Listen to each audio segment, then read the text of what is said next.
Hi, I'm Krista Gibson, and this is Growing Older and Wiser.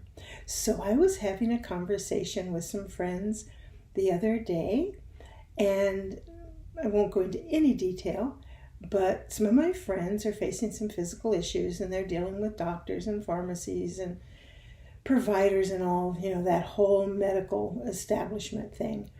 And what I saw when I was listening to them is like, they were giving away their power to the doctor, to the pharmacy, to other organizations, and they were just like waiting for these people to do what they did. And yes, they were being respectful and trying to be patient and so on. And finally said, and this is what I'm bringing up to you today, is the doctors, the nurses, the pharmacies, the medical healing organizations, whatever they are, they work for you. You don't work for them.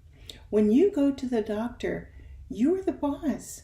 Unfortunately, we give all this power to the medical professions. And granted, they have a lot of power. And granted, they know more than we do. But I think it's so important for us to take back our position and say, hey, wait a minute, doctor. You work for me. I have questions that I want answered.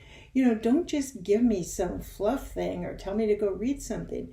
If you're telling me to take a drug or you're telling me I need a test or whatever, and I want to know more about it, answer me and tell me. Don't just be, Mr. or Ms.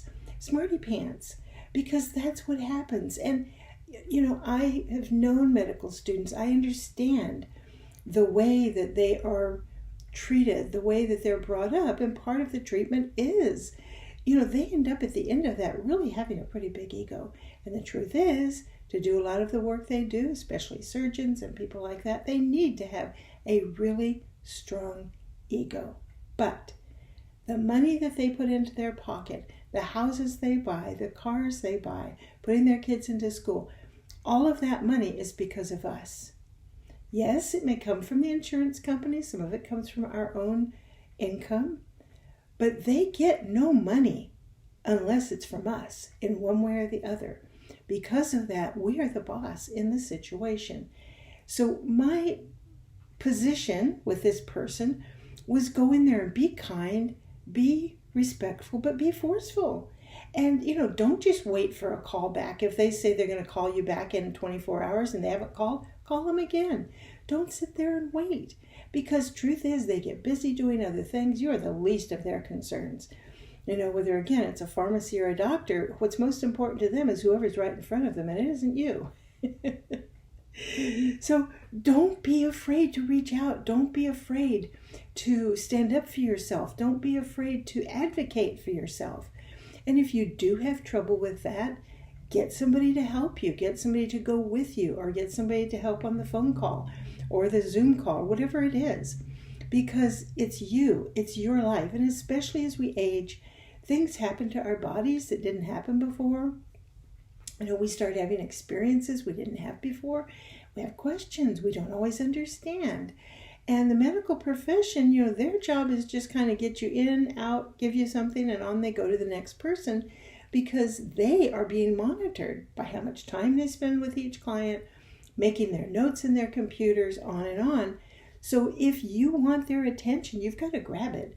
And I understand, I don't always feel real strong in those situations either. So I'm not setting myself up as the exact greatest, example.